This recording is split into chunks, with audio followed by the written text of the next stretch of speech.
I am so excited about today's upcoming Sewing Boss interview with Amie Petronius Plumley. She's the co-author of 4 books, Sewing School, 21 Projects Kids Will Love to Make, Sewing School 2, Lessons in Machine Sewing, Sewing School Quilts, and the upcoming Sewing School Fashion Design. All of her books are published by Story Publishing. The first Sewing School book has more than 100,000 copies in print, and I'll bet you have a copy. I know I do. It's also one of the top 10 sewing books on Amazon.com. Likewise, Sewing School 2 received a gold medal from the 2013 National Parenting Publications Awards, and it's in its second printing. In addition, Amie co-created a popular sewing school day camp, oversees a sewing after-school program, authors the accompanying blog, and manages the Sewing School Facebook and Instagram pages. In addition, she teaches sewing workshops for both children and adults, sells her handmade gifts and sewing kits for children at local shops and art fairs, and works with Scout troops. Amie holds a master's degree in teaching and teaches 2nd grade at Grace St. Luke's Episcopal School, a private preschool through 8th grade school nestled in a historic urban neighborhood in Memphis, Tennessee. Amie lives and teaches in Memphis, and she's the mother of 2 children who are both avid sewers. So excited to bring you this interview. And I've been looking at your books all morning. I mean, I have them, but I just reviewed, and they're just so great. It's all those things that when you're starting out, like that's it, it's like, don't buy your kid a toy. I guess I'm jumping right into it, but strongly.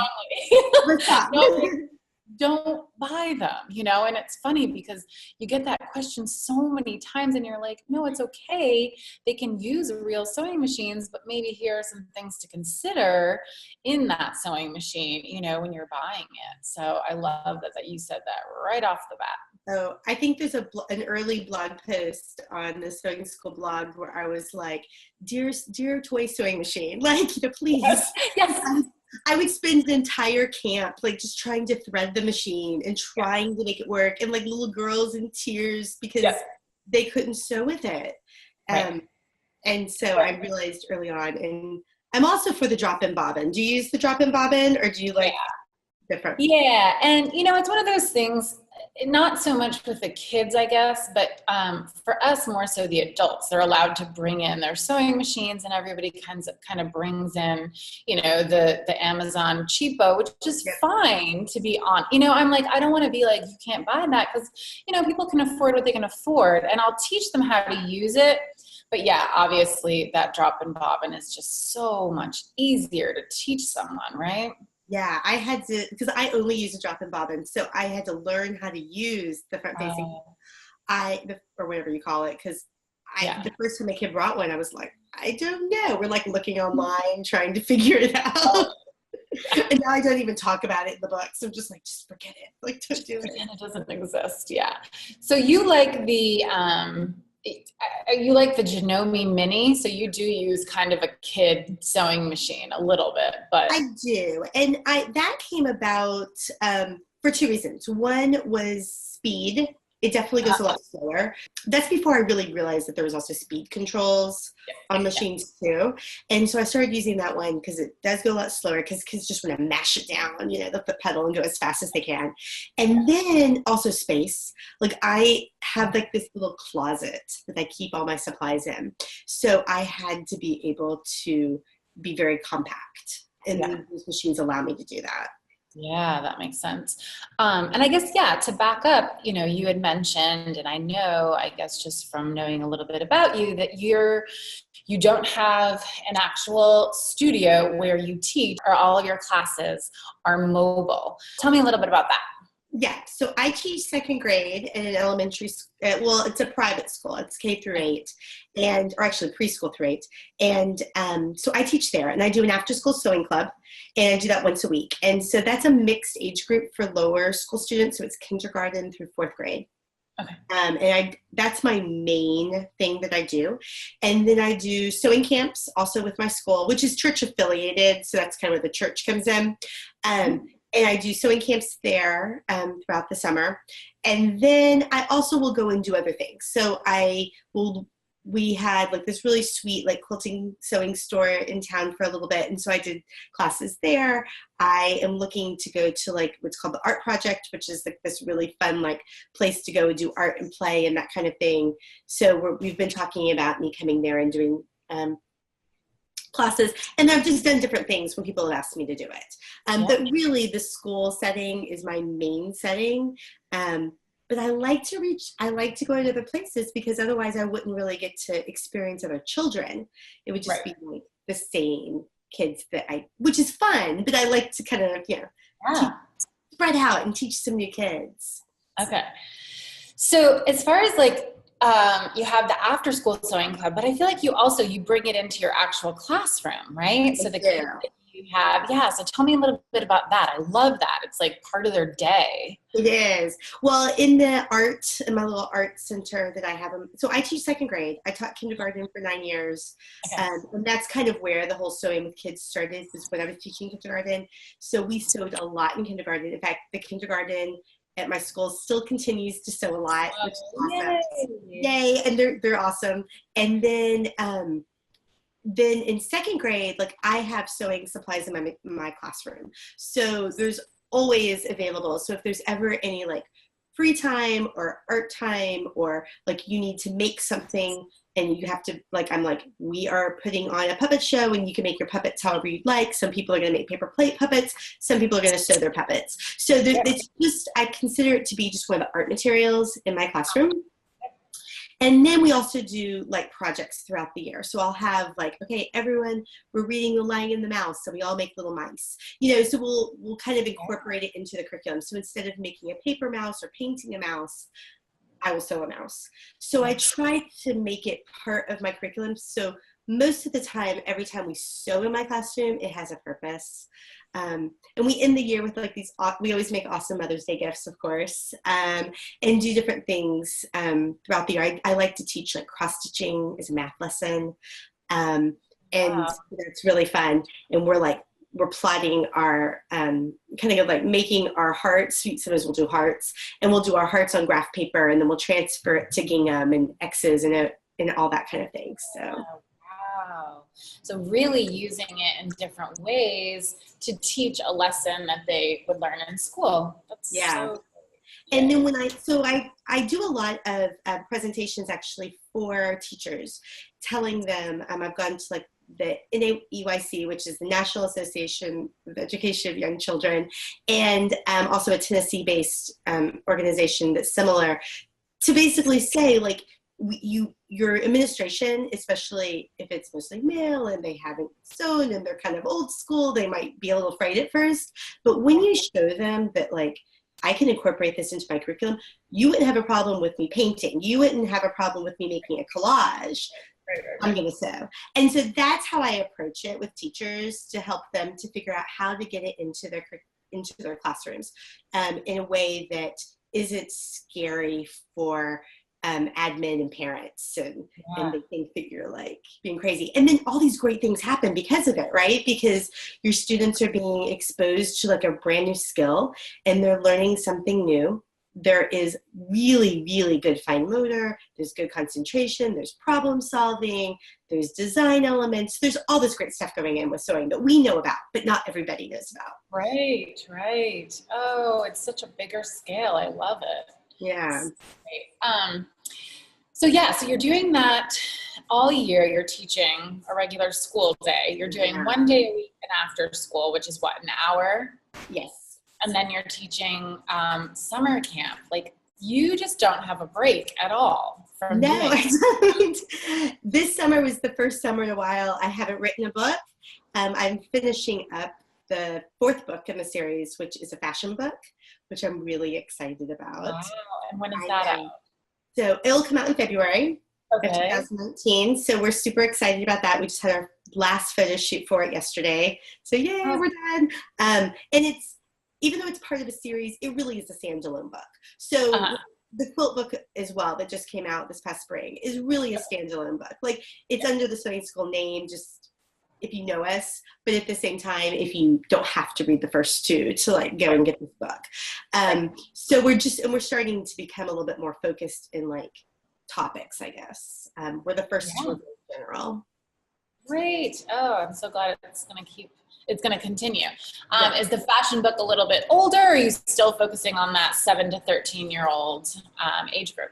Yeah, it's still that age group, maybe slightly older. So the whole premise behind it is like mix and match and make your own outfits. So it starts with 3 basic pieces. We have a shirt that can also become a tunic or a dress, and then a skirt. You could do it elastic waist or zipper, and then shorts / pants. So there's these 3 basic patterns, and then there's a mashup section that shows you all these different ways you can kind of like make it. So you can turn it, we have a hoodie you can add to it, like a cute collar.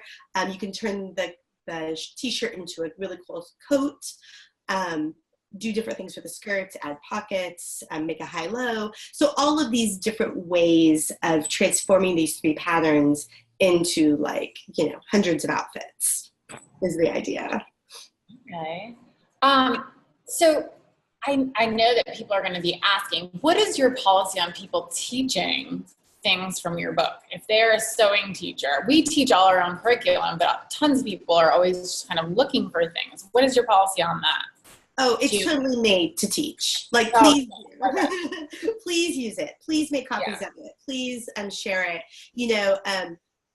I have had some people that I know have used it as a curriculum and have had their students purchase the book, and then they've gone through it and maybe not done every single project, but they will take projects throughout to teach. And then the kid also has the book and all the patterns and knows how to use it. When they go home, they can continue to sew. A lot of people will just do one project. You can totally copy the patterns. And in fact, I encourage you to like make like cardboard or like brightly colored patterns on big butcher paper, that kind of thing, so that you can use it as part of a group. And in every book, there's a sewing with a group section that helps you. So if you're sewing with your classroom or your church group or your or just doing a sewing class, you kind of will give you some tips on that too. Yeah, so you're really just kind of bringing a sewing class to everybody, like you're saying, yes. like, you as an adult are, you have the ability to teach at a birthday party or at a Girl Scout meeting, some mom that's like leading a Girl Scout troop and she's like, I'd love to teach them how to sew. I don't know what I'm doing. This book is basically like teaching you how to do that. And I love it so much because everybody's going to learn how to sew. Yes, I agree. So yeah, we really are hoping it's for that, like for the adults who are trying to sew with children, but also it's written just for a kid to pick up on their own and to be like, oh, like especially like with the quilting book or the sewing machine book, if you have a little sewing sense in you already, like most kids can pick it up and just go with it. Yeah. So it's kind of hopefully serves both purposes. Yeah, wow. It is meant to be kind of like this like 2-in-1 kind of thing. And we do try to support adults, because I know that there are a lot of adults, like you said, who go and they're like, they sew, but they don't even understand how to teach kids how to sew, or they're afraid to teach kids. And so hopefully this helps them along the way. Exactly. And that's just it. I get so many parents that are like, well, I know how to sew and I have a machine, but the thought of teaching even one kid how to sew, they're just really intimidated by that. So I love how like simple, you've laid it out and made it really like accessible. It's like, it's not that hard. Here's what you can do, Yeah, and sometimes it's really just tweaking like maybe some of the materials you use and letting go some of that perfection, especially in the beginning. And I think that's the hardest part for a lot of experienced sewers, is just to kind of let it go and let their children or whoever they're sewing with just experience the process of it and make some mistakes along the way, and then talk about like, why did you make that mistake, or it still looks cool, you can still use it, but next time what should you do, or that kind of thing, instead of like constantly like looking at your seam allowance the whole entire time, right, or handing them a seam ripper anytime that it's like, it's like, I know. I'm like, no, I wouldn't rip that out. Like, I think yeah, exactly. It comes with my own sensibilities, I think. I'm pretty laid back myself when it comes to sewing. Like, I'm not a perfectionist.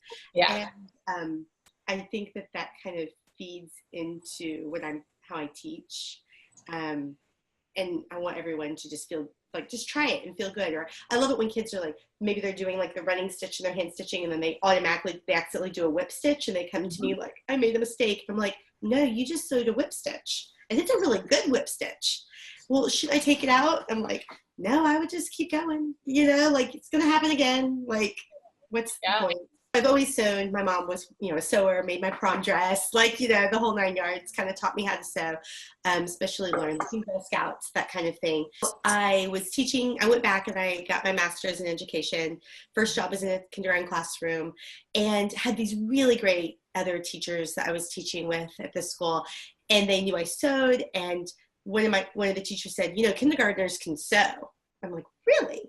And so she's the one who kind of like pushed me to start sewing with kids. And at first I was using like embroidery thread, and I was like separating like the threads, and I was using like these needles with tiny, tiny holes and like the little wire, and I would have like a line of like 16 kids waiting for the needle to be threaded, and it was like chaos, but we got through it. We did some projects. In fact, the Stuffy project that is in the first sewing school book, which is one of my all-time favorites. It was probably one of the first projects I made with kids, which is just drawing your own design and then turning it into a pillow.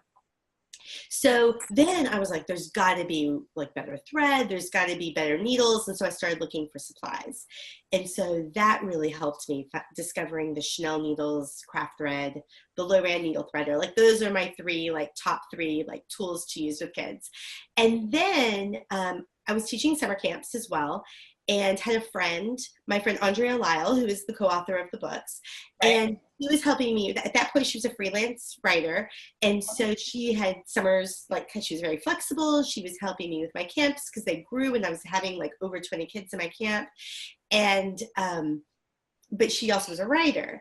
And so we were making up our own patterns because there were none out there. We were looking for some, and it was like, a tea cozy, or, a hot pad, or just things that we didn't want to make, much less 7-year-olds.